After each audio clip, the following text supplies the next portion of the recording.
Industry latest skills తో best career మీ సొంతం. 100% practical learning and top placements కోసం ఇప్పుడే జాయిన్ అవ్వండి రాయ్ యూనివర్సిటీ. సార్ నమస్తే. సో అమెరికా డొనాల్డ్ ట్రంప్ చైనాకి వెళ్తున్నాడు. రెండే పవర్ఫుల్ కంట్రీస్ ఉన్నాయి, ఒకటి నేను, తర్వాత చైనా మాత్రమే ఉంది అనేటిది ఒక స్ట్రాంగ్ స్టేట్మెంట్ ఇచ్చారు. That is a big statement. ఈ పర్యటనలో వాళ్ళు ఏం డిస్కస్ చేస్తారు, ఏం అవుట్కమ్ ఉంటుంది అనుకుంటున్నారు సార్? 9 సంవత్సరాల తర్వాత మీరు చెప్పినట్లు 2017లో ఫస్ట్ టర్మ్లో ఆయన ప్రెసిడెంట్ ఉన్న తర్వాత ఇప్పుడు చైనాకి వెళ్తున్నారు. ఆ టైం చైనా విజిట్ డిఫరెంట్ ఉండే, ఇప్పుడున్న చైనా డిఫరెంట్ ఉంది. అప్పుడు చైనాతో ఇంత పెద్ద ఎకనామిక్ ప్రాబ్లం, ట్రేడ్ ప్రాబ్లం లేకుండా యూఎస్కి. కానీ ప్రెసిడెంట్ ట్రంప్ సెకండ్ టర్మ్లోనే ఈ టారిఫ్ వార్లు మొదలైనవి. మన అందరు తెలిసిన దాంట్లో ఫస్ట్ టార్గెట్ చైనా ఉన్నారు. దానికి కారణాలు ఉన్నాయి, తప్పట్లేం ట్రంప్ని. అంటే యూఎస్లో ఉన్న ఉద్యోగాలన్నీ చైనా తీసుకెళ్ళిపోయారు. అమెరికాలో అన్ఎంప్లాయ్మెంట్, ఎంప్లాయ్మెంట్ ఇది చాలా పెద్ద ఇష్యూ. అక్కడ జాబ్ నంబర్స్ వస్తే ఆ నెలల్లో అక్కడున్న ప్రెసిడెంట్ మీద దాని ఇంపాక్ట్ ఉంటుంది, వాళ్ళ పార్టీ మీద ఇంపాక్ట్ ఉంటుంది. సో ఈ డేటా చూసే చాలామంది ఓటేస్తారు కూడా, ఎంత ఉద్యోగాలు వస్తున్నాయి, ఎన్ని ఉద్యోగాలు పోయినాయి అని చెప్పేసి. ప్రెసిడెంట్ ట్రంప్ సెకండ్ టర్మ్లో వచ్చినప్పుడు ఆయన అర్థమైంది, ఆయన నెక్స్ట్ టైం గెలవాలంటే, ఆయన గెలవలేడు, వాళ్ళ పార్టీ గెలవాలంటే దట్ వాళ్ళకి కావాల్సింది ఎంప్లాయ్మెంట్. సో ఆయన టారిఫ్లు మొదలుపెట్టి, అంటే బేసిక్లీ మీరు మా కంట్రీకి ఏదైనా ఎక్స్పోర్ట్ చేస్తే యూఎస్కి మేము ఇంత టారిఫ్ పెడతాం దాని మీద. దాంతో ఏమవుతుంది, అక్కడున్న కన్జ్యూమర్ మీద పడుతుంది. అది ప్రెసిడెంట్ ట్రంప్ తెలుసు, అది షార్ట్ టర్మ్. కానీ మీరు ఎంత పెంచుకుంటూ పోతే వాళ్ళని లాస్ట్లో చెప్తారంటే, ఒక పని చేద్దాం సార్, మీ దగ్గరే పెట్టేసుకుంటాం ఫ్యాక్టరీ అంటారు. మేము ఇంత టారిఫ్ ఇచ్చే బదులు మీ దగ్గర పెట్టేసుకుంటాం ఫ్యాక్టరీ. అదే చేశారు. ఇప్పుడు మనం చూసాం, రిలయన్స్ వాళ్ళు పెద్ద రిఫైనరీ పెట్టబోతున్నారు అక్కడ. దాని తర్వాత ఫార్మా కంపెనీస్ మన దగ్గర నుంచి ఆల్మోస్ట్ $500 బిలియన్ పెట్టుబడి పెడతాం. $500 మిలియన్ పెట్టుబడి అన్నారు. ఇప్పుడు తెలియదు దాంట్లో ఎంత finally how much really will happen, కానీ ఏదో ఒక నంబర్ చెప్పేశారు. సో ప్రెసిడెంట్ ట్రంప్కి ఇది కావాలన్నమాట. మీరు ఎప్పుడు చూస్తున్నారని చెప్తూనే ఉంటారు, ఇక్కడ వచ్చి కంపెనీలు పెట్టండి, మీరు అక్కడి నుంచి పంపించకండి. కానీ ఆయనకి ప్రాబ్లం ఎక్కడ వచ్చిందంటే, సుప్రీంకోర్టు కొట్టిపడేశారు టారిఫ్లంతా. దాని తర్వాత ఒక 10% పెట్టారు, అది కూడా మనం కొట్టిపడేశారు ఏదో ఒక కోర్టు. సో ఇప్పుడు టారిఫ్ అనేది ప్రెసిడెంట్ ట్రంప్కి ఒక అడ్వాంటేజ్గా లేదు. మీకు గుర్తుంటుంది, ఈ టారిఫ్ వార్ మొదలైనప్పుడు ఫస్ట్ ఆయన ఒక 25% పెట్టిండు చైనా మీద, దాన్ని పెంచి 50 చేసిండు. దాన్ని ఒకరోజు పొద్దున్న లేసి సడన్గా 125 అని చెప్పిండు. దాని తర్వాత 250 అన్నారు. డబ్లింగ్ గేమ్ నడుస్తుంది. ఎగ్జాక్ట్లీ, పాకిస్తాన్తో యుద్ధం ఆపకపోతే నేను 250% చేస్తానని చెప్పాను. సో అట్లాంటి చైనా మీద పెట్టుకుంటే వెళ్ళిపోయి లాస్ట్ 400%కి వచ్చేసారు. Then American stock market collapse అయిపోయింది కంప్లీట్గా, బాండ్ మార్కెట్ పడిపోయింది, ఇంట్రెస్ట్ రేట్స్ పెరిగింది. ఎందుకంటే ఇప్పుడు కూడా అక్కడున్న స్టీల్ ఇండస్ట్రీ మొత్తం పోయింది అమెరికాలో. కార్ మ్యానుఫ్యాక్చరింగ్ కూడా చాలా మటుకు లేదు. మేజర్ ఇండస్ట్రీస్ అన్నీ పోయినాయి వాళ్ళ దగ్గర నుంచి.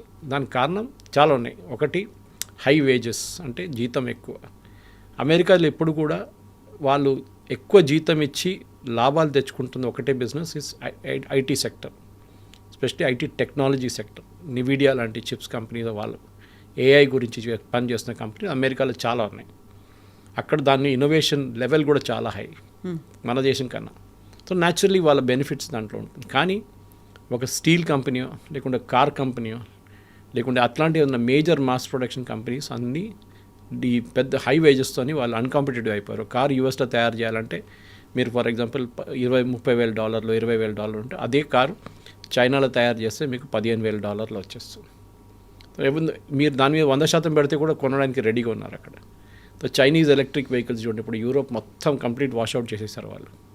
BYD నుంచి ఏదైనా ఉండొచ్చు, ఈవెన్ మన భారతదేశంలో కనిపిస్తుంది ఆ కార్లన్నీ.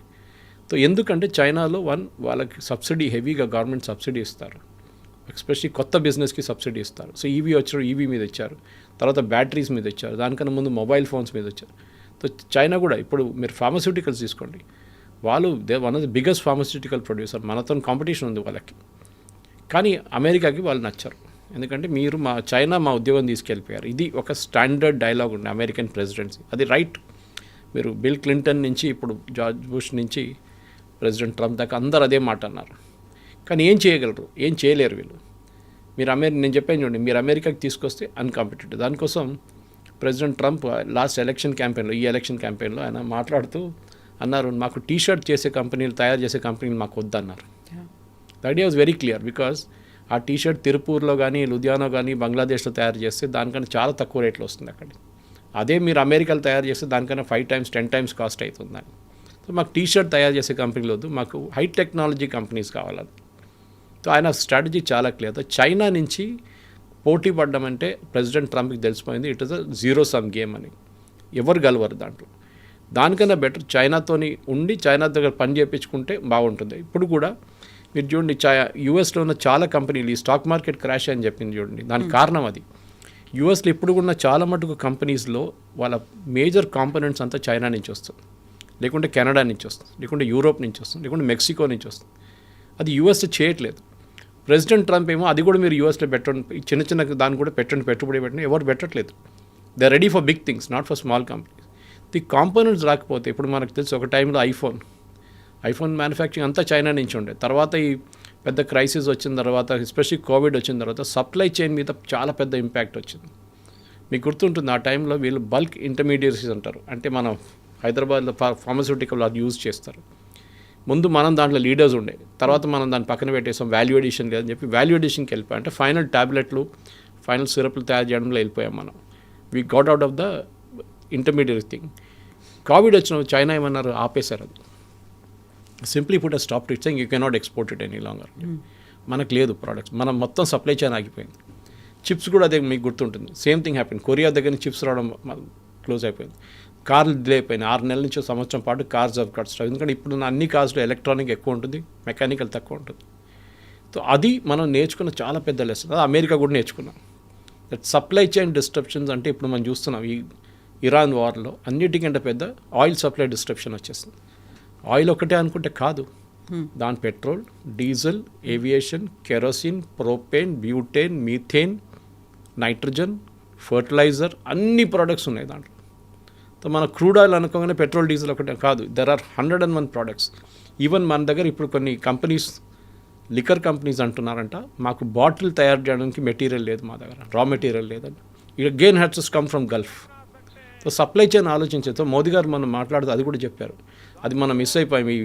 మీరు పెట్రోల్ తక్కువ యూజ్ చేయండి, మీరు బంగారం కొనుక్కోండి, దాంట్లో వెళ్ళిపోయాం డిబేట్లో. We made a very important point about supply chain. కోవిడ్లో డిస్ట్రప్షన్ వచ్చింది, అది ఇంకా కంటిన్యూ అవుతుంది. ఇప్పుడు కూడా దాని ఇంపాక్ట్ ఉంది. సో మనం అప్పుడు నేర్చుకోలేదు ఆ లెసన్. కోవిడ్ అయిపోయింది కదా, సరే అన్నీ అయిపోయింది కదా అనుకున్నాం. కానీ next hit came with Iran war. రేపు ఇంకేమో జరగవచ్చు రేపు. So we should be prepared for it. అంటే మనకు కావాల్సిన సప్లై చైన్ మనమే మెయింటైన్ చేసుకోవాలి, మన చిప్స్ మనమే తయారు చేసుకోవాలి, bulk intermediates we should make it our cells. ఇది యూఎస్ కావట్లేదు, యూఎస్ చైనా మీద పడ్డారు. సో నౌ ప్రెసిడెంట్ ట్రంప్ ఇప్పుడు జీని కలవడానికి వెళ్తున్నప్పుడు he said is my good friend as usual. Asim మునీర్ని కూడా మా గుడ్ ఫ్రెండ్ అంటాడు, మోదీ గారిని కూడా మై గుడ్ ఫ్రెండ్ అంటారు. ఇప్పుడు జీని కలవడానికి వెళ్తున్నారు ప్రెసిడెంట్ జీ జింగ్పిన్ని. అండ్ జీ జింగ్పిన్ తెలుసు హీఈస్ ఆల్ పవర్ఫుల్ నౌ. అమెరికాలా కాదు చైనా, మనకు అందరు తెలిసిందే. ఇట్స్ డిక్టేటర్షిప్, 1 party రూల్, ఎవరిని అడగక్కర్లేదు. అక్కడ డెమోక్రాట్స్ ప్రెసిడెంట్ ట్రంప్ ఎంటబడి ఉన్నారు, ఇక్కడ మోదీ గారు ఆపోజిషన్ ఎట్లా ఫేస్ చేస్తారు అదే ప్రాబ్లం. కానీ జీ జింగ్పిన్ ఎవరిని అడగక్కర్లేదు, ఈ can take a decision himself. ఇప్పుడు రేపటి నుంచి ఈవీకి సబ్సిడీ ఇవ్వమంటే ఇవ్వం, అంతే కథం అయిపోయింది, ఫినిష్. కానీ చైనాలో ప్రాబ్లం ఏంటంటే లాస్ట్ ఒక ఆల్మోస్ట్ 5 సంవత్సరాల నుంచి వాళ్ళ ఎకానమీ, ఎస్పెషలీ ఆఫ్టర్ కోవిడ్, వాళ్ళ ఎకానమీలో చాలా పెద్ద ప్రాబ్లం ఉంది. ఒకటి, వాళ్ళ రియల్ ఎస్టేట్ భూమి మొత్తం క్రాష్ అయింది. గోస్ట్ టౌన్స్ తయారు చేశారు, పెద్ద పెద్ద బిల్డింగ్ తయారు చేశారు, ఎవరు ఉండట్లేదు దాంట్లో. అక్కడున్న బ్యాంకింగ్ సిస్టమ్ క్రాష్ అయిపోయింది. వాళ్ళ బ్యాంకింగ్ సిస్టమ్ ఇదే రియల్ ఎస్టేట్ ప్రాజెక్ట్కి లోన్స్ ఇచ్చారు, ఆ లోన్లు ఏమి రిటర్న్ తిరిగి రావట్లేదు. మనలాగా వాళ్ళకి ఒక ఓపెన్ ఆడిట్ సిస్టమ్ లేదు చెప్పడానికి ఇన్ని నష్టాలు ఉన్నాయి, ఇది ఎన్పిఏ ఎంత ఉంది, అది వాళ్ళన్నీ దాచుకుంటారు వాళ్ళు. So that is what happen. Chinese companies అంతా వాళ్ళ లాసెస్ హైడ్ చేస్తున్నారు. కొన్ని టెక్నాలజీ ఇండస్ట్రీ మాత్రం చాలా బాగా ప్రోగ్రెస్ చేస్తుంది. మీకు గుర్తుంటుంది అలీబాబా అనే కంపెనీ ఉండే, ఇప్పుడు కూడా ఉంది అనుకోండి. దాని ఒక లెజెండరీ ఎండి ఉండే, చైర్మన్ అని చెప్పొచ్చు ఆయన్ని, ఓనర్ ఆఫ్ ఇట్, జాక్మా. ఇప్పుడు జాక్మా ఎక్కడ ఉందని ఎవరు తెలియదు, అప్పుడప్పుడు కనిపిస్తారు కానీ సడన్గా మాయమైపోయాడు, ఎక్కడ ఉన్నాడు, ఏమైపోయాడు అని. Because you try becoming bigger than the country. అంటే మీ దేశం కన్నా మీరు పైకి వెళ్ళి మీరే పెద్దోడని చెప్తే ఆ రోజు చైనా నుంచి మిమ్మల్ని కట్ ఆఫ్ చేసేస్తారు కంప్లీట్గా. అదే జరిగింది. అదే టైంలో మీరు చూసుంటారు చైనీస్ కంపెనీస్ కానీ, హ్యూఐ కానీ, మిగతా telecom companies, supplying companies Europe నుంచి, ఇండియా నుంచి, యూఎస్ నుంచి కూడా తీసేశారు వాళ్ళు. ఎందుకంటే వాళ్ళకి భయం ఏంటంటే వీళ్ళు సప్లై చేసే టెలికాం ఎక్విప్మెంట్ మనం మొబైల్ మాట్లాడలేదు ఇక్కడ, పేరు టాకింగ్ టెలికాం ఎక్విప్మెంట్, హ్యూఐ లాంటి కంపెనీ సప్లై చేసి వాళ్ళు స్పైంగ్కి యూజ్ చేస్తున్నారు. అంటే మన ఇక్కడ నుంచి కాల్ చేస్తే చైనాకి వెళ్తుందంట అది. ఈవెన్ ఫోన్స్ వచ్చినప్పుడు ఓప్పో కానీ వివో కానీ OnePlus వచ్చినప్పుడు ఇదే రూమర్స్ ఉంటాయి. తర్వాత ఇప్పుడు మొన్న ఒక ఆడిట్లో, సెక్యూరిటీ ఆడిట్లో మన ఇంటెలిజెన్స్ ఏజెన్సీ ఏం కనిపించిందంటే వాళ్ళకి మన దగ్గర ఉన్న సీసీటీవీ కెమెరాస్, స్పెషల్లీ డిఫెన్స్ యూనిట్స్లో ఉన్న సీసీటీవీ కెమెరాస్ మొత్తం వాళ్ళ డేటా అంతా చైనాకి వెళ్తుందంట. It's is a very dangerous thing. So US కూడా ఇదే భయం ఉంది. సో యూఎస్ కూడా వాళ్ళు రానియట్లేదు. సో చైనా కోపం ఏంటంటే మా కంపెనీస్ మీరు రానియట్లేదు, మీరేమో మా దగ్గర బిజినెస్ చేయమంటున్నారు, మీరు ఇక్కడికి వస్తున్నారంటే మేము ఎందుకు ఇవ్వాలి మీకు యాక్సెస్. యూఎస్కి సెల్ఫిష్ ఇంట్రెస్ట్ ఏంటంటే మన దగ్గర కూడా ఎంత ప్రేమ ఎందుకు ఉందంటే మార్కెట్ సైజ్. మన 140 కోట్ల మంది మార్కెట్, చైనా ఒక 130 అని చెప్పచ్చు. So we are a huge market. ఇద్దరు కలిసి 270 కోట్ల మార్కెట్ ఉంది. మీకు ఎక్కడ దొరకదు. మొత్తం యూరోప్, ఆస్ట్రేలియా, న్యూజిలాండ్ అన్నీ కలుపుకుంటే కూడా మీకు ఇంత పాపులేషన్ దొరకదు మీకు. దానికోసం మొబైల్ ఫోన్ అమ్మాలంటే ఇండియాలో చాలా ఈజీ, మీకు చైనాలో ఇట్స్ వెరీ ఈజీ. ఎందుకు పాపులేషన్ సైజ్ అంత ఉంది, రీప్లేస్మెంట్ మార్కెట్ ఉంటుంది దానికి. ఇది మనం ప్రెసిడెంట్ ట్రంప్కి చాలా క్లియర్గా తెలుసు. So he wants to approach the Chinese with 5 Bs అంటున్నారు. ఇప్పుడు ఇక్కడ నుంచి వెళ్ళిన డెలిగేషన్ తీసుకెళ్లారు, ఎలాన్ మస్క్ వీళ్ళందరూ వెళ్ళారు తోడు, పెద్ద బిజినెస్ డెలిగేషన్ తీసుకెళ్లారు. But he didn't take నివిడియా boss, ఆయన తీసుకెళ్ళలేదు. నేను ఆ చిప్స్ ఇవ్వను, నో టైఅప్ విత్ నివిడియా, మేము ఏఐ యాక్సెస్ ఇవ్వను నేను చైనాకి అంటున్నారు. We are the leaders in AI అని ప్రెసిడెంట్ ట్రంప్ చెప్తున్నారు. సో ఈ 5 Bs ఏంటంటే, ఒకటి సెల్ మోర్ బోయింగ్ ఎయిర్క్రాఫ్ట్.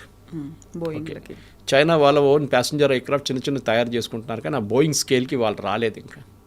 తో ఒక 200-300 బోయింగ్ ఎయిర్క్రాఫ్ట్ ఆర్డర్ తీసుకొని వస్తారు. టిపికలీ ట్రంప్ అని తప్పట్లేదు. ఇది ప్రతి దేశంలో ప్రతి ప్రైమ్ మినిస్టర్ కానీ ప్రెసిడెంట్ కానీ ఒక ఫారిన్ విజిట్కి వెళ్తే వాళ్ళు చేసే పని ఇది. వాళ్ళ దేశంలో ఉన్న ప్రోడక్ట్ బయట వెళ్ళి అమ్ముకోండి. ప్రెసిడెంట్ మ్యాక్రాన్ ఇక్కడ వచ్చినప్పుడు రఫాల్ గురించి కానీ, వాళ్ళ మిసైల్స్ గురించి కానీ, వాళ్ళ జర్మన్ ఛాన్సలర్ వచ్చినప్పుడు వాళ్ళ స్కార్పియన్ గురించి కానీ, సబ్మెరీన్స్ గురించి మాట్లాడుతారు. మోదీ గారు వెళ్ళినప్పుడు మన వైపు నుంచి అమ్మడానికి ఏమో ఉంటుందో అదని ట్రై చేస్తారు అక్కడ. ఓకే, మన వైపు బ్రహ్మోస్ కానీ ఇట్లాంటిదని అక్కడ ఆ కంట్రీకి ఆఫర్ చేస్తారు. ఇది ప్రతి CEO చేస్తారు, ప్రతి చైర్మన్, ప్రతి ప్రెసిడెంట్, ప్రైమ్ మినిస్టర్ చేస్తారు. ట్రంప్ కూడా చేస్తున్నారు. So first is sell more Boeings. రెండోది సెల్ మోర్ బీఫ్. అమెరికాలో బీఫ్కి పెద్ద మార్కెట్ చైనా. ఓకే, కానీ ఈ టారిఫ్ వార్ మొదలైనప్పటి నుంచి వాళ్ళు రెస్ట్రిక్షన్ పెట్టారు. మూడవది cell more beans, especially soya beans. అమెరికాలో అన్నిటికంటే పెద్ద ప్రొడక్షన్ అగ్రికల్చర్లో సోయా బీన్స్. దాంట్లో చాలా పెద్ద మార్కెట్ వాజ్ చైనా. ఒకసారి బహుశా ఒక నంబర్ కూడా చెప్తుంటారు, నాకు తెలియదు నిజమో కాదని. 60-70% అమెరికా సోయాబీన్స్ చైనా కొంటుండే అంట before the tariff war. Tariff war ఏ రోజు మొదలైందో ఆ రోజు చైనా జస్ట్ కట్ ఆఫ్ చేసేసారు. దాంతోనే అమెరికన్ ప్రెసిడెంట్ ట్రంప్ మీద అంత ప్రెషర్ పడ్డది. ఆయన దానికోసం ఇమ్మీడియట్ టారిఫ్ తగ్గించారు చైనా మీద. ఎందుకంటే చైనా కొనకపోతే ఎవరు కొంటారు మళ్ళీ? మనమైతే కొనం, జెనెటిక్లీ మోడిఫైడ్, మనం యాక్సెప్ట్ చేయం. చైనాకి ఆ ప్రాబ్లం లేదు. చైనా అన్నారు sorry we are not buy. So ఇది will be the third B. 4వ 5వ చాలా స్ట్రేంజ్ బీస్ ఉన్నాయి ఇక్కడ. Board of investments. ప్రెసిడెంట్ ట్రంప్కి బోర్డ్ అంటే చాలా ఇష్టం. అక్కడ గాజాలు కూడా పెట్టారు, బోర్డ్ ఆఫ్ పీస్ అని చెప్పేసి. దాన్ని ఇప్పుడు అడ్రస్ లేదు, అత్తాపత్తా లేదు దాన్ని. ఇప్పుడు పాకిస్తాన్ వెళ్ళి కూర్చున్నారు దాంట్లో కూడా. సో బోర్డ్ ఆఫ్ ఇన్వెస్ట్మెంట్ అంటే అమెరికాలో పెట్టుబడి పెట్టడానికి చైనీస్ కంపెనీస్ రావాలంట. సో దానికి ఏం కావాలి? So this is going to be very, దానికోసం ఆయన ఆ డెలిగేషన్ తీసుకెళ్ళండి తోడు. ఎలాన్ మస్క్ లాంటి వాళ్ళని, యాపిల్ నుంచి వాళ్ళందరినీ తీసుకెళ్ళండి, పెద్దగా డెలిగేషన్ బిజినెస్ వీళ్ళతో ఒప్పందం చేయండి, మీరు అమెరికాలో పెట్టుబడి పెట్టండి. కానీ ఇదే ప్రెసిడెంట్ ట్రంప్ కానీ, దీనికన్నా ముందు బైడెన్ కానీ, దానికన్నా ముందు ఒబామా, క్లింటన్, వీళ్ళందరికీ భయం చైనీస్ గురించి ఏంటంటే వీళ్ళు మా దగ్గర నుంచి టెక్నాలజీ తీసుకొని అక్కడికి వెళ్ళిపోతారు చైనాకని. దానికోసం చైనీస్ స్టూడెంట్స్ని వీళ్ళు చాలా హెవీ స్పైయింగ్ చేస్తారు యుఎస్ ఏజెన్సీస్. వాళ్ళు అక్కడ PhD చేయడానికి వస్తారు, లేకుంటే మాస్టర్స్ చేయడానికి వస్తారు. వాళ్ళు ఏం నేర్చుకున్నారు, ఏం చేస్తున్నారు అని చెప్పి వాళ్ళ మీద ఎప్పుడు నిఘా ఉంటుంది. But one good thing is Chinese students మన స్టూడెంట్స్ లాగా కాకుండా వాళ్ళు స్టడీస్ ఫినిష్ చేసిన తర్వాత వచ్చేస్తారు, కొన్ని రోజులు ఉండి వచ్చేస్తారు అనమాట. So they get that knowledge from US. చైనాలో తీసుకొచ్చి దాన్ని అక్కడ స్టార్టప్ కల్చర్లో వాళ్ళు స్టార్ట్ చేస్తారన్నమాట.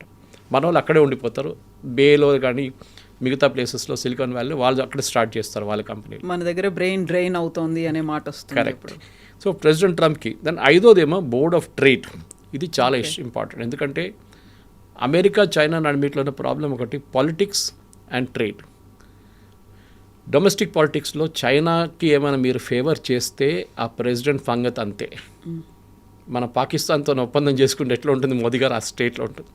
చైనాతో ఏం చేయకూడదు, అక్కడున్న లోకల్ వాళ్ళ ఒక పెద్ద ఫోబియా అది. సో ప్రెసిడెంట్ ట్రంప్ ఏమో ఇప్పుడు పెట్టుబడి అడిగాడు, ఇన్వెస్ట్మెంట్, ట్రేడ్ కూడా ఉంటుంది. అంటే మేము మీకు అమ్మాలి, అమెరికన్ కార్స్ చైనాలో అమ్మడం అనేది ఒక పెద్ద కళ ప్రెసిడెంట్ ట్రంప్కి. స్టీల్, అమెరికన్ స్టీల్ మీ దగ్గర ఉన్నది ఒకటో రెండు కంపెనీలు ఉన్నారు, వాళ్ళు కూడా స్టీల్ అమ్మితే అక్కడ అమ్మొచ్చు. హై టెక్నాలజీ ప్రోడక్ట్స్ మేము ఆఫర్ చేయము, మిగతా ఏం కావాలో చెప్పండి మేము ఇస్తాం మీకు. ఇది ప్రెసిడెంట్ ట్రంప్కి చాలా పెద్ద ఛాలెంజ్. ఒకటి కాస్ట్ ఫ్యాక్టర్, నెక్స్ట్ చైనీస్ వాళ్ళ మార్కెట్లో యాక్సెస్ చేయడానికి మిమ్మల్ని అస్సలు అనుమతించారు. అక్కడ కల్చర్ షాక్ ఒకటి ఉంది. మీరు ఇప్పుడు జపాన్కి వెళ్ళి అమెరికన్ కార్లు అమ్మడానికి ట్రై చేయండి. ఇది పెద్ద ఒక స్టోరీ ఉండే long back. American Japanese cars అమెరికాలో ఇన్వైట్ చేసినప్పుడు అమెరికా చెప్పిన అదే స్టోరీ, మా కార్లు ఎక్కడ ఎందుకు వెళ్ళవు, క్రైస్లర్ ఎక్కడ మనం ఎందుకు అమ్మలేము, ఫోర్డ్ ఎందుకు అమ్మలేము అని ఆలోచించి ఇండియాలో ఫోర్డ్ వచ్చి ఫ్లాప్ అయిపోయారు. ఫోర్డ్ బంద్ చేసి వెళ్ళిపోయారు లాస్ట్లో. I think that plant is now owned by Tatas. ఇంత పెద్ద కంపెనీ, కార్లో ఒక ఐకానిక్ నేమ్ ఫోర్డ్, భారతదేశంలో అమ్మలేకపోయారు. ఎందుకంటే కల్చర్ డిఫరెన్స్ దాంట్లో. మనకు కావాల్సిన కల్చర్ అది కాదు.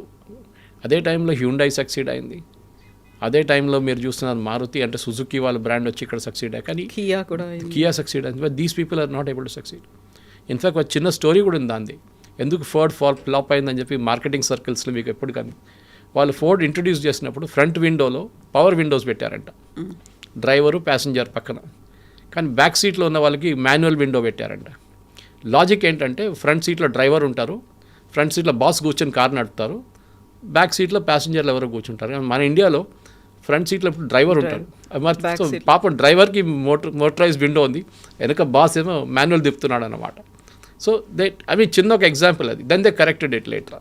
అది మనం చాలా మటుకు అమెరికన్ ప్రోడక్ట్స్ చూస్తూ ఉంటాం. అది వెన్ మెక్డానల్డ్స్ వీళ్ళు వచ్చినప్పుడు, ఈవెన్ కేఎఫ్సీ వచ్చినప్పుడు, మేము we will not introduce anything Indian, మాకు ఇంటర్నేషనల్ మెనూ ఉందని చెప్పారు.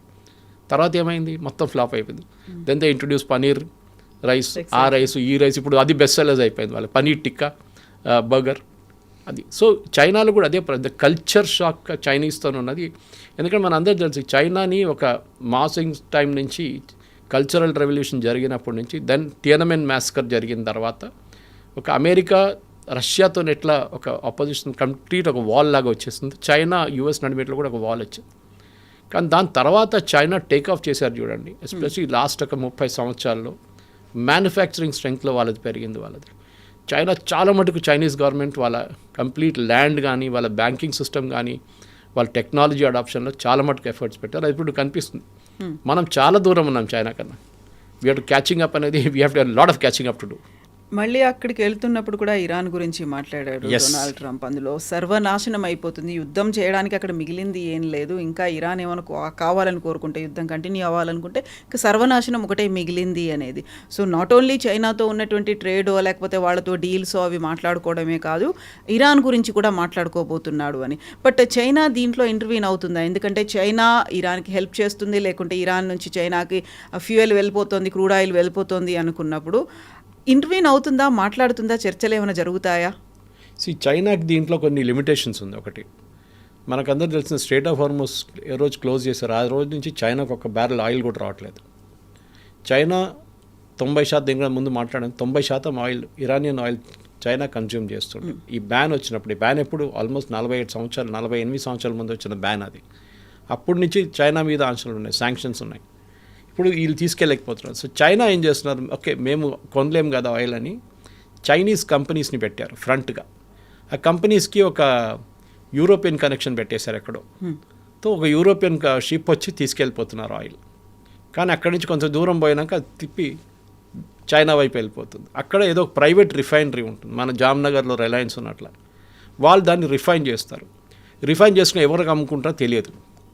ఇది ఒక పెద్ద గేమ్. ఇది మనం కూడా ఆడాము ఈ గేమ్. రష్యా నుంచి ఆయిల్ కొనుక్కొని జామ్నగర్లో రిలయన్స్ వాళ్ళు దాన్ని రిఫైన్ చేసి యూక్రెయిన్ కూడా అమ్మాం మనం. యూరోప్కి అమ్మే అది సపరేట్, యూఎస్కి అమ్మాం మనం. తర్వాత వాళ్ళు తెస్తుంది ఇది రష్యన్ ఆయిల్, మనమే శాంక్షన్స్ పెట్టాం కదా, మనకే అమ్మారు తీసుకొచ్చి ఇండియా అని చెప్పేసి. ఇదే గేమ్ చైనా ఆడుతున్నారు, the same game. So China Iran influence చేయడం అంటే ఎస్ చేయొచ్చు కావాలంటే, కానీ ఇప్పుడు ఇరాన్ ఎట్లా స్టేట్లో ఉన్నారంటే లాస్ట్ స్టేజ్కి వచ్చేసారు. వాళ్ళు ఎవరు చెప్పినా వాళ్ళు వినరు. ఎందుకంటే వాళ్ళ వైపులో వీక్నెస్ చూపిస్తే వాళ్ళ ఐఆర్జీసీ వాళ్ళని తీసేస్తారు గేమ్ నుంచి. వాళ్ళ ప్రెసిడెంట్ ఉండొచ్చు, స్పీకర్ ఉండొచ్చు, వాళ్ళ ఫారెన్ మినిస్టర్ ఎవరైనా ఉండొచ్చు. If they show a moment of weakness and okay US చెప్పారు కదా యురేనియం కావాలంటే సరే మీరు తీసుకెళ్ళండి అంటే నెక్స్ట్ డే ఆ మనిషి అక్కడ ఉంటాడు. సో చైనా వైపు నుంచి ఉన్న ఒక పెద్ద ప్రాబ్లం ఇది. చైనా ఇరాన్కి చాలా ఆయుధాలు ఇచ్చేసి ఫస్ట్ స్టేజ్లో ఇప్పుడు కాదు, ఒక 5 సంవత్సరాల ముందు వాళ్ళు మొత్తం డ్రోన్సే సప్లై చేసేటోళ్ళు. దాని తర్వాత ఇరాన్ ఆ టెక్నాలజీ నేర్చుకున్నారు ఎట్లా తయారు చేయాలని చెప్పి. దాని తర్వాత చైనా వాళ్ళకి కాంపోనెంట్స్ పంపించడం మొదలుపెట్టారు. పెద్ద బిజినెస్ అది. ఎందుకంటే మీరు 90% ఆయిల్ తీసుకెళ్తున్నప్పుడు అండ్ ఇరాన్ శాంక్షన్స్లో ఉన్నప్పుడు మీరు డాలర్ ట్రేడ్ చేయలేరు. మీకు గుర్తుంటుంది, ఇప్పుడు రష్యా యుక్రెయిన్ వార్ మొదలైనప్పుడు రష్యాది $260 బిలియన్ యూరోపియన్ బ్యాంక్స్లో ఉండే. అంటే వాళ్ళు పేమెంట్కి వాళ్ళకి రష్యన్ కంపెనీస్కి మీరు కొనేటప్పుడు మీకు పేమెంట్ వచ్చినప్పుడు మళ్ళీ మీరు పేమెంట్ చేస్తారు. ఇది దానికోసం వాళ్ళు అక్కడున్న బ్యాంకులో మెయింటైన్ చేసుకున్నారు. రాత్రికి రాత్రి మొత్తం ఫ్రీజ్ చేసి పడేశారు యూరోపియన్ కంట్రీస్. ఏం చేస్తారు? 260 బిలియన్ లాకప్ అయిపోయింది. ఇప్పుడు దాని నుంచి 30 బిలియన్ 40 బిలియన్ తీసి యుక్రెయిన్కి ఇచ్చారు. ఇది చైనా భయపడుతున్నారు. చైనా అంటున్నారు we will not trade in dollars. ఎందుకంటే మేము డాలర్ పెడితే ఇరాన్కి పేమెంట్ చేయాలంటే మేము ఏదో యూరోపియన్ బ్యాంక్లో పెట్టాల్సి వస్తుంది.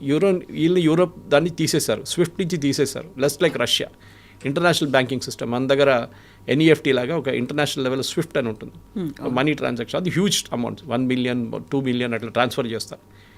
ఈ పరిస్థితుల్లో స్విఫ్ట్ లేదు. మీరు పెట్టుబడి మీరు డాలర్లో మీరు ట్రేడ్ చేస్తే అమెరికా ఫ్రీజ్ చేసేస్తారు ఏదో ఒక రోజు, లేకుంటే యూరోప్ ఫ్రీజ్ చేసేస్తారు. సో వీళ్ళు యువాన్లో ట్రేడ్ చేయడం మొదలుపెట్టారు.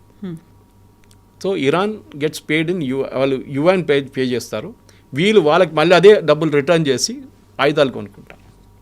సో ఇరాన్కి మేజర్ సప్లై ఆఫ్ ఈ డ్రోన్స్ కానీ మిసైల్స్ కానీ దాని parts especially steel and aluminium వచ్చిందంతా చైనా నుంచి. ఇప్పుడు మీరు చైనాని ఆపమంటే చైనా అంటారు ఓకే మేము ఆపేస్తాం, ఏం పోయింది మాకు, ఇప్పుడు మా దగ్గర ఏం వెళ్ళట్లేదు అంటారు. కానీ మొన్న కూడా ఒక మిలిటరీ ఎయిర్క్రాఫ్ట్ వచ్చి ల్యాండ్ అయింది అంటున్నారు. అక్కడ దాంట్లో ఉంది, ఇదే కాంపోనెంట్స్ తీసుకొచ్చారని చెప్పి ఇజ్రాయలీ ప్రైమ్ మినిస్టర్ కన్ఫర్మ్ చేశారు. మనం China as we know China is giving it. ఒక మినిమం ప్రెషర్ పెడితే కూడా చైనా కొంచెం 10% ఆపుతారు. కానీ వాళ్ళు మేజర్గా వాళ్ళ సెల్ఫిష్ ఇంట్రెస్ట్ ఉంది దీంట్లో. మాకు దాని నుంచి ఆయిల్ కావాలి, ఆయిల్ కోసం ఇరాన్ మా దగ్గర ఆయుధాలు అడిగితే ఆయుధాలు కూడా ఇచ్చేస్తాం, మాకు ప్రాబ్లం లేదు, బట్ వీ నీడ్ ఆయిల్. ఎందుకంటే మా దగ్గర వెనిజువేలన్ ఆయిల్ ఆగిపోయింది, మా దగ్గర ఉన్నది ఎప్పుడు రష్యన్ ఆయిల్ ఒకటే. మా కన్జంప్షన్ చాలా హ్యూజ్, భారతదేశం లాగానే మనకు హ్యూజ్ కన్జంప్షన్ ఉంది, మాకు ఆయిల్ కావాలి. అది ఇరాన్ ఇస్తారు, మాకు 100% కన్ఫర్మేషన్. ఇంకొక మెయిన్ టాపిక్ ఒకటి ఉంది, that is Taiwan. Exactly. So China occupied తైవానో లేకుంటే తైవాన్తో ఉన్నటువంటి యుద్ధాలు మీద అమెరికా ఏం చెప్పబోతోంది అనేది. తైవాన్ ఇప్పుడు కూడా ఒక డిస్ప్యూటెడ్ టెరిటరీగానే ఉంది. ఈవెన్ ఒలింపిక్స్లో పార్టిసిపేట్ చేయాలంటే వాళ్ళ ఫ్లాగ్లో పార్టిసిపేట్ చేయలేరు. They participate under the flag of People's Republic of China. అదొక separate territory, self administrate territory కూడా. కానీ ఎప్పుడు చైనా రెగ్యులర్లీ వాళ్ళని ఏదో ఒక వేళ హెరాస్ చేస్తూనే ఉంటారు. వాళ్ళ మీద నుంచి ఫ్లై పాస్ చేస్తారు, ఒక నేవల్ బ్లాకేడ్ పెడతారు, తర్వాత US ఇంటర్ఫియర్ అవుతారు, మళ్ళీ నేవల్ బ్లాకేడ్ తీసేస్తారు. రెగ్యులర్గా ఒక గేమ్ నడుస్తూనే ఉంటుంది. తైవాన్ మనకందరూ తెలిసింది హై టెక్నాలజీలో they are really ahead. China కన్నా ముందు ఉన్నారు వాళ్ళు. ఎస్పెషలీ వాళ్ళ దగ్గర ఉన్న చిప్స్ ఇండస్ట్రీ కానివ్వండి, వాళ్ళ దగ్గర ఉన్న మెషిన్ టూల్ ఇండస్ట్రీ కానివ్వండి, అట్లాంటి చాలా మటుకు హై టెక్నాలజీ ఇండస్ట్రీలో Taiwan is really ahead. US కూడా అది చాలా ఇష్టం, ఎందుకంటే వాళ్ళ వైపు నుంచి పెట్టుబడి ఇక్కడ రిటర్న్ వైపు వాళ్ళు కూడా చాలా మటుకు USలో ఇన్వెస్ట్ చేస్తారని. కానీ చైనాకి ఎప్పుడు కూడా Taiwan is an unfinished business. ఏదో ఒక రోజు తైవాన్ని మేము ఆక్యుపై చేసుకుంటామని చెప్పి చైనా ఎప్పటి నుంచో చెప్పుకుంటూ వస్తున్నారు. అదే టైంలో US తైవాన్కి ఆయుధాలు అమ్ముతున్నారు. US ఏమన్నా మీ ప్రొటెక్షన్ మేము చూసుకుంటాం, మిమ్మల్ని మేము కాపాడుకుంటాం చైనా ఏమైనా చేస్తే. ఇప్పుడు ఈసారి మాట్లాడుతున్నప్పుడు డెఫినెట్గా తైవాన్ రావచ్చు, కానీ it won't be a major subject. ఎందుకంటే దానికన్నా పెద్ద టెన్షన్ ఇక్కడ ఉంది, ఇరాన్ టెన్షన్ ఉంది. సో తైవాన్ ఎస్ ఒక డిప్లొమాటిక్ లెవెల్లో మాట్లాడుకుంటాను నా అంచనా. నాకు తెలియదు ప్రెసిడెంట్ ట్రంప్ ఎట్లాంటి మనిషి, ఏదైనా మాట్లాడచ్చు, రేపు సడన్గా ఏదైనా ట్వీట్ చేసేస్తాడు అక్కడ కూర్చొని. సో ఈ పరిస్థితుల్లో Taiwan won't be major issue. But as self administrate process నుంచి తైవాన్ని మీరు హెరాస్ చేయకూడదు, అట్ ద సేమ్ టైం మీ మీద కూడా మేము ఎక్కువ ప్రాబ్లం అది ఉంటుంది. అండ్ ఈ ఆర్మ్స్ సెల్లింగ్ గురించి కూడా చాలా మటుకు చైనాకి అబ్జెక్షన్ ఉందన్నమాట. సో మీరు ఆయుధాలు అమ్మకూడదు అని చెప్పారు, ఎప్పటి నుంచే చెప్పారు వీళ్ళు. కానీ ఇప్పుడు జరుగుతున్న దాంట్లో who has the upper hand మీరు అడిగారు ఆ ప్రశ్న. Is it Xi Jinping or president Trump? Definitely Xi Jinping, దాంట్లో డౌట్ లేదు. ఎందుకంటే చైనా లాస్ట్ ఒక 10 సంవత్సరాల్లో before COVID and after COVID వాళ్ళు చాలా మటుకు వాళ్ళ ఇండస్ట్రీస్ని వాళ్ళు ఇంకా ముందుకు తీసుకెళ్లారు. చాలా మటుకు దే బికమ్ వెరీ పవర్ఫుల్. యూరోప్ని డామినేట్ చేస్తున్నారు, European. So much so that యూరోప్లో వాళ్ళ ప్రోడక్ట్స్ మీద 100% పెడితే కూడా వాళ్ళు స్టిల్, మీరు చెప్పాను చూడండి కార్స్ గురించి, దే స్టిల్ వాళ్ళు మళ్ళీ అమ్ముకుంటున్నారు. అక్కడ యూరోప్లో డిమాండ్ ఉంది, US డిమాండ్ ఉంది. ఇది ఒక క్వశ్చన్. నేను కూడా ఇక్కడ మాట్లాడాను మొన్న, మా ఫ్రెండ్తో మాట్లాడాను హూ డీల్స్ విత్ ఈ బీవైడి గురించి కార్ల గురించి డీల్ చేస్తుంటారు వాళ్ళు. ఆయన అంటున్నారు ఇక్కడ 30 లక్షలు 40 లక్షలు కోటి రూపాయలు అంటే బీవైడికి తెచ్చి ఇచ్చేస్తున్నారంట మన దగ్గర హైదరాబాద్. డిమాండ్ ఉంది, అంత డిమాండ్ ఉంది. కార్ రాగానే 30 కార్లు వచ్చింది అనుకోండి, ఆ రోజు సాయంత్రం ఎవ్రీథింగ్ డిసపియర్స్. అంటే there is a market for it. అప్పుడు యూఎస్లో కూడా అదే. సో అక్కడ ఎందుకు అమ్ముతున్నారంటే ఇట్స్ నాట్ గ్రేట్ టెక్నాలజీ, ఒక జర్మన్ టెక్నాలజీ అని చెప్పలేం. ఫర్ ఎగ్జాంపుల్ BMW కానీ మర్సిడీస్ కానీ ఆ technology is a different level అది. ఓకే, వీళ్ళది baby it's a do it your self kind of thing, build your own dreams kind of thing. అదే వాళ్ళ బ్రాండ్ నేమ్ కూడా. ఈ ఉన్నది వాళ్ళ చైనీస్ వాళ్ళు డెవలప్ చేసుకో, ఎస్పెషల్లీ వాళ్ళ బ్యాటరీ టెక్నాలజీ. నేను దీనికన్నా ముందు కూడా చెప్పాను చూడండి, battery technology is going to be the crucial thing. వాళ్ళు మొబైల్ ఫోన్ ఇండస్ట్రీ ఎట్లా డెవలప్ చేశారో అదే విధంగా వాళ్ళు కార్ ఇండస్ట్రీని డామినేట్ చేస్తున్నారు ఇప్పుడు. సో ఇప్పుడు జీ జింగ్పిన్ ఒక ఏంటంటే నేనే ఇప్పుడు ఆల్ పవర్ఫుల్, నేనే రాజా. ట్రంప్ ఇవాళ ఉంటాడు, రేపు వెళ్ళిపోతాడు. నా దగ్గర ఎట్లా అంటే ఐఎమ్ ప్రెసిడెంట్ ఫర్ లైఫ్. నేను ఏ రోజు రిజైన్ చేస్తాను అనుకున్నా, రిటైర్ అవుతాను, ఆ రోజు నేను రిటైర్ అవుతాను. Just like north Korea Kim Jong Un లాగా నేను కూడా అదే ఉంటాను అనమాట. కాకపోతే ట్రంప్ ముందే చెప్పేశాడు కదా, సూపర్ పవర్లో నేను నెంబర్ 1, చైనా నెంబర్ 2 అన్నప్పుడు is he going to accept that? No, actually Scott Bessent వాళ్ళ ట్రెజరీ సెక్రటరీ ఒక స్టేట్మెంట్ ఇచ్చారు.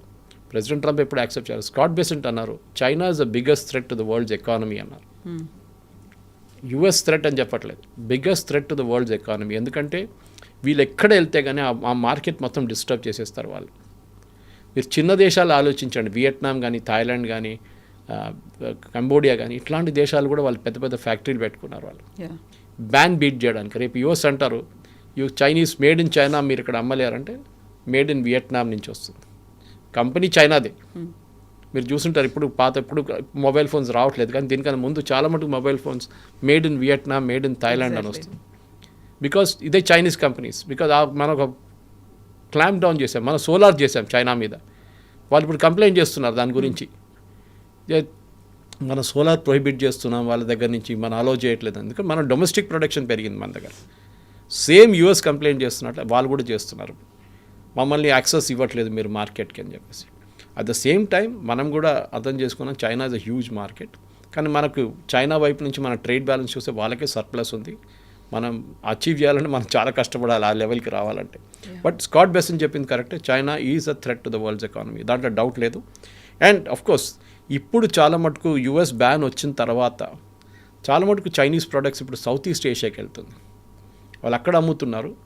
బహుశా యూరోప్కి వెళ్ళి తనకు తెలిసిన మటుకు మాకు 2-3 ఫ్రెండ్స్ ఉన్నారు, వాళ్ళు చెప్పారు కూడా ఈ మెషిన్ టూల్స్లో స్పెషల్లీ చైనా వాళ్ళు టైవాన్ని బీట్ చేయడానికి వాళ్ళు యూరోప్లో ఫ్యాక్టరీస్ పెట్టుకొని చైనా నుంచి ఆల్మోస్ట్ ఫినిష్ చేసి ఎస్కేడి అంటారు, completely knock down CKD products పంపించి అక్కడ అసెంబుల్ చేసి యూరోప్ నుంచి యూఎస్కి అమ్ముతున్నారు వాళ్ళు. Made in Europe, made in Germany, made in France label పెట్టేసి. దాన్ని కూడా అమెరికా చాలా మటుకు చెక్ చేస్తున్నారు. But it's a game, cat and mouse game అంటారు చూడండి ఇంగ్లీష్లో. ఇది నడుస్తుంది. అండ్ అమెరికాకి ఏం ప్రూవ్ చేయాలంటే మేమే అందరికన్నా పవర్ఫుల్. కానీ at the same time China వాళ్ళ గేమ్ వాళ్ళు ఆడుతున్నారు. ప్రెసిడెంట్ ట్రంప్ ఒక కొన్ని డీల్స్ తీసుకొని వస్తారు, కానీ చాలా మటుకు ఇదొక ఏం చెప్తారు, ఒక ఫీల్ గుడ్ విజిట్ ఇది.